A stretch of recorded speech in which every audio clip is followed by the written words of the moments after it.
Всем привет, дорогие друзья! Рад приветствовать вас у себя на канале. Сегодня на повестке дня разговорный ролик, непривычный для себя и для вас такой формат. Не будет каких-то разборов всякого барахла, добычи меди, поисков металла и прочего. Беседа пойдет на тему приборного поиска. В нем я хочу поделиться своим каким-никаким опытом тем людям, которые иногда спрашивают: подскажи, какой металлоискатель выбрать как первый прибор.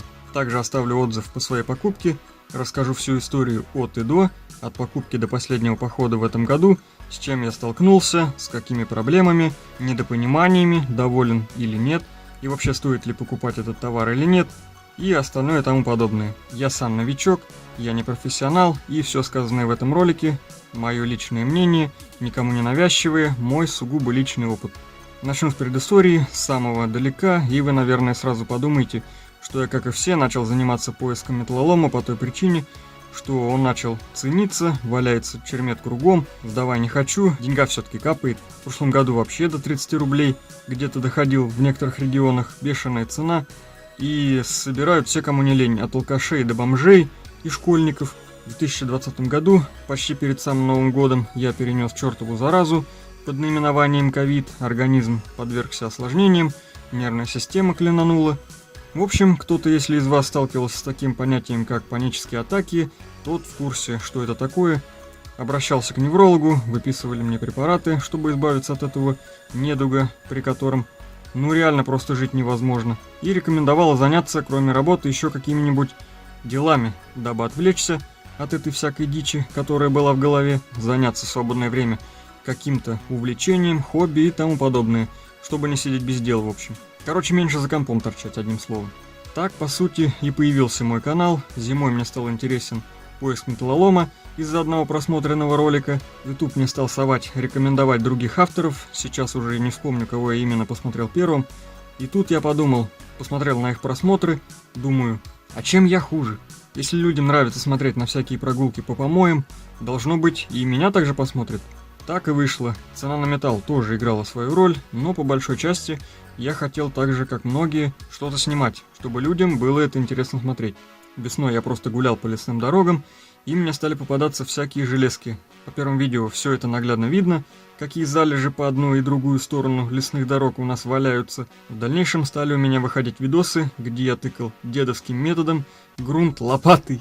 Люди это не оставили незамеченным, якобы у тебя там есть что копать, хорошие находки, а ты лопатой ходишь ищешь. Купи МД. Я тем временем очень долго думал, выбирал, не хотел выкинуть деньги в трубу, хоть они и были с монетизацией. Стал вопрос, какой металлоискатель мне купить, как первый прибор, что выбрать из бюджетного сегмента. Я зачастую в своих роликах упоминал моим зрителям, что хочу купить какой-нибудь металлоискатель, недорогой, спрашивал у подписчиков, кто с чем ходит, плюсы, минусы. В основном люди мне советовали для обычного чермета взять какой-нибудь Китай, МД-4030 или пирата склепать, почти в каждом комментарии. От пирата я сразу шел в отказ. Здесь объяснений как таковых нет. Самопал, он и есть самопал. Присматривался и прислушивался к мнению комментаторов. Взять МД-4030, 2500 всего лишь на тот момент. Я бы его, возможно, тогда и купил.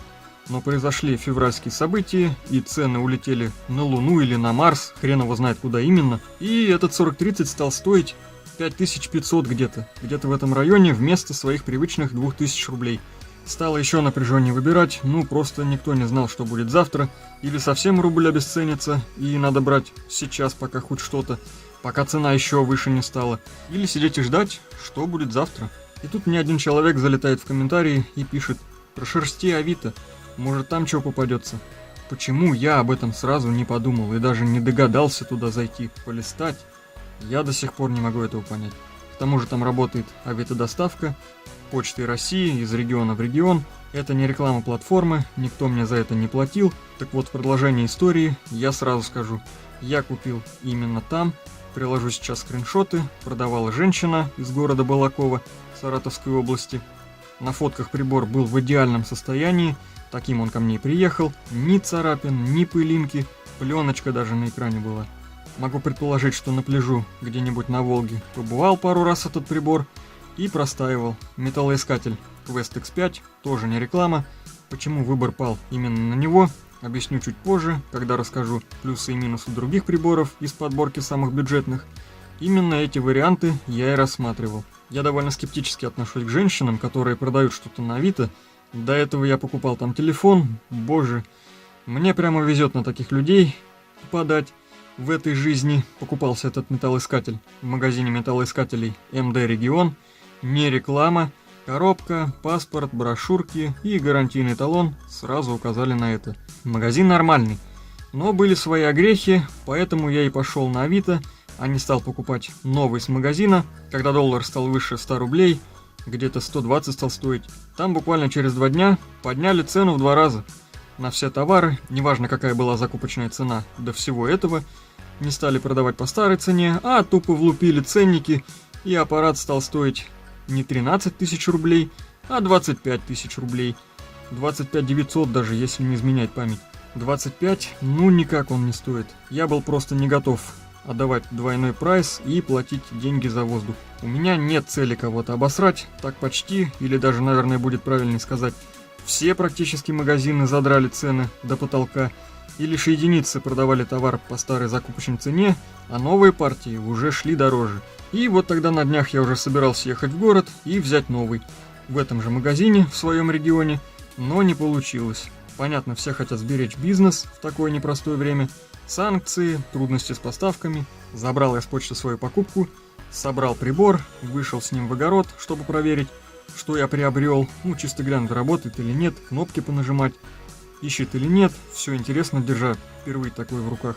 Я в тот момент был просто в отчаянии и на полных щах думал, что я купил говно и меня на***ли. У меня сразу сгорела срака.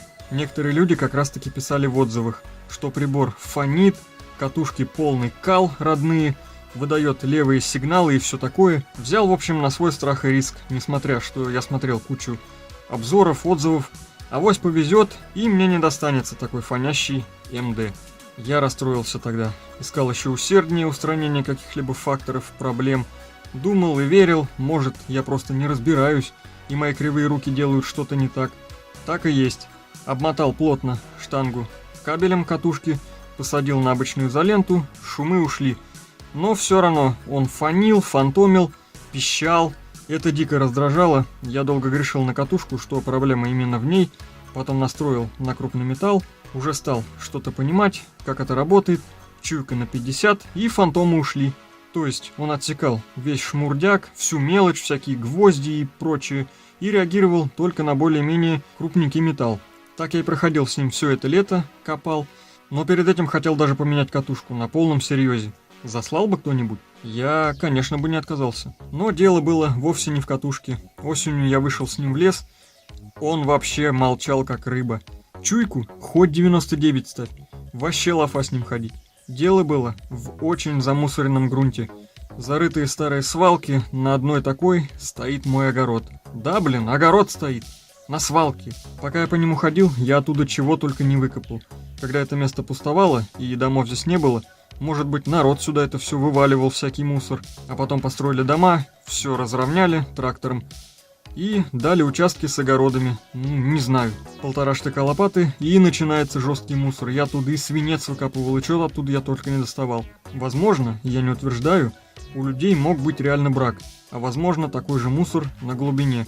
Я до последнего грешил на катушку, пока не вышел в лес, где нет такого мусора. Возникла такая еще одна проблема с ним. Когда я искал около высоковольтной линии ЛЭП, чуйка стояла 95, он вел себя как ошпаренный.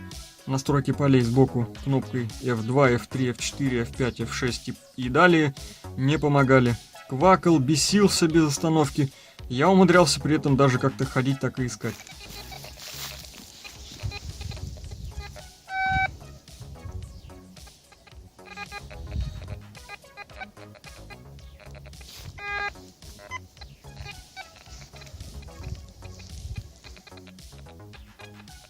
Потом же я убавил чувствительность, поставил на 60, и он тупо замолчал. Так с ним я и ходил дальше, на крупнике. Не знаю, в чем дело, вроде должно помогать при изменении полей, фонить не должно, но помогло только убавить чувствительность. Больше оказий с ним никаких я не встречал. Работает все стабильно.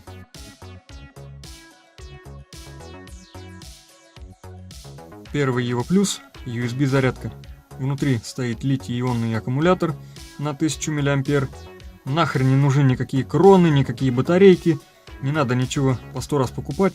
5 выходов с ним делал. Осталось одно деление батареи. Да, сейчас есть уже и зарядные устройства для батареек, но я думаю, их много раз не удастся зарядить. Держать заряд они перестанут все равно, садиться станут быстрее, и металлоискатели их и так высаживают очень быстро. Это первая причина выбора этого прибора. Зарядка от сети. Вторая причина заключается в том, что MD4030 это игрушка. Но я когда увидел его вживую, я поржал над его размерами. Он маленький, может для кого-то он удобен, я никого не хочу обидеть, кто им пользуется, но мое мнение добавить денег и купить уже лучше Аську Garrett Ace 250, там и катушка лучше, не советую докупать и менять другую катушку на MD4030, лучше добавить денег и взять прибор получше, где и блок гораздо лучше, в Аське, конечно, тоже все упирается в батарейки, я ее также рассматривал как первый аппарат, стоит она так же, как Quest X5, поэтому он опять был ко мне ближе. За эту же стоимость я получаю настройки, которых в Аське просто нет. Это зарядка от сети, настройки на крупняк, удобная маска дискриминации, можно убрать любые позиции, добавить, все на ваш вкус. Пинпоинтер даже есть, чуть не забыл. Quest 10 отличается от X5 лишь персональной настройкой профиля. Стоит на несколько тысяч дороже, больше отличий никаких нет, переплачивать не рекомендую. Берите X5 и не парьтесь, приборы абсолютно одинаковые. Еще есть одна модель, это металлоискатель Minelab GoFind. И его я рассматривал, даже был близок к покупке, как никакому другому, пока не увидел Quest. Аналогичная простота в пульте управления, мне именно такой и нужен был. Красивое оформление, конечно, на производительность не влияет, но приятный вид радует глаз. Этот прибор полностью складной, он в рюкзак спокойно влезет и в сумку. Модели выведу сейчас на экран. GoFind 44 самый оптимальный, середнячок, 66 самый доработанный экземпляр. Из всех представленных старшая модель, работает от батареек, если не ошибаюсь, аж 4 штуки влазит в него. Его компактность меня просто заворожила. Я думал, ну все, это точно мое. Машины у меня нет, а с этим хоть на край света. Кроме велосипеда ничего привязывать не надо, сел и поехал. Но оказалось это не так, и я нашел куда лучше. Так что, друзья, лучше мониторьте. По несколько раз пересматривайте подход к покупке, мониторьте и Авито, там бывают крутые предложения. Я так не успел там взять Quest 10 с двумя катушками, с родной катушкой и плюс еще была дополнительная катушка, неплохая, кстати, за 14 тысяч рублей. Упустил. И Quest Q40 складной за 16 кесов, по-моему, там висел. Также кто-то меня опередил. Но, друзья, мониторьте с осторожностью, так как много кидков и мошенников там обитает. Может приехать нерабочий аппарат или вообще кирпич. На почте, в принципе, можно проверить его, включить. Даже нужно, если сотрудники на выдаче адекватные. Проверять авито-доставку можно, пользуйтесь, но будьте бдительны. Отказался от GoFind, пересмотрев кучу роликов. Люди демонстрировали глючные катушки. Ну, из-за пластикового корпуса я его не стал брать. Он очень хрупкий. Я бы сразу на него на первом поиске наступил и сломал бы ему, наверное, хребет. Начинает все люфтить и отваливаться. И у него еще, кстати, пластиковый подлокотник, который сразу отломается. Это вообще ужасно. По-любому напишут, зачем нам брать за 15 тысяч, если китайские 40, 30, 50, 30 и другие стоят всего лишь 2500. Зачем нам переплачивать? Ты несешь какую-то дичь. Для чермета они идеальны. Иди нахуй, удали свой канал. Если хотите, дело ваше, берите дешман. Выше я уже рассказал, чем они хороши и чем удешевлены эти приборы. Все бюджетные. На этот момент доллар опять скаканул до 70 рублей, цена может снова подняться немного. Я обычный любитель, но все взвесив, взял не Китай. Ищите ваши плюсы и минусы. Подбирайте под себя. Вроде бы ничего не упустил, все донес до вас, дорогие зрители. Хейтеров у Квеста хватает. Не думайте, что я его так весь вылезал, но могу с уверенностью сказать, своих 13 тысяч он точно стоит. Что такое в наше нынешнее время 13 тысяч? Да ничего. Штанга аппарата алюминиевая, разборная, можно укоротить, удлинить под ваш рост. Прибор легкий, последняя часть, которая подходит к катушке из мягкого пластика, не дубового. Если случайно наступить на него, я уверен, что она точно не сломается. Можно поставить другую катушку, зарядка USB, пинпоинтер. Что еще нужно для такого бюджетного прибора, я не знаю.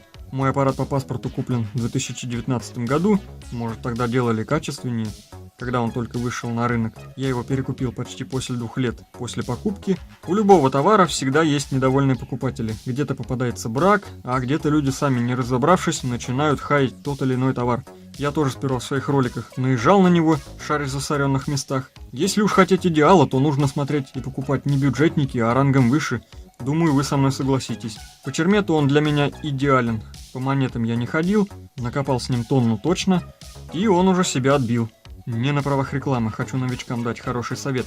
Заглянуть на YouTube канал MD Регион, там очень широкий видеообзор на всякие приборы. Можете на сайт к ним зайти, найти в интернете, глянуть цены и подробные характеристики для каждого устройства. Лично я так выбирал. Давайте подытожим сегодняшнюю болтовню. Покупкой я доволен. Буду просвещать в дальнейшем его состояние и его работу. В этом году с ним хорошо покопал. Ролики на канале. Как говорится, думайте сами, решайте сами. Может, к другим каким-то моделям присмотритесь. Обзоров везде куча. Главное, не ленитесь, чтобы не купить какое-нибудь говно. Надеюсь, был сегодня хоть чем-то полезен. Выпуск планировался как предновогодний, но, к сожалению, в старом году он так и не успел выйти. Выходит в новом году. Хочу вам пожелать, дорогие друзья, мирного неба над головой, добра и здоровья, а остальное все будет. Всем пока, друзья. Надолго не прощаюсь.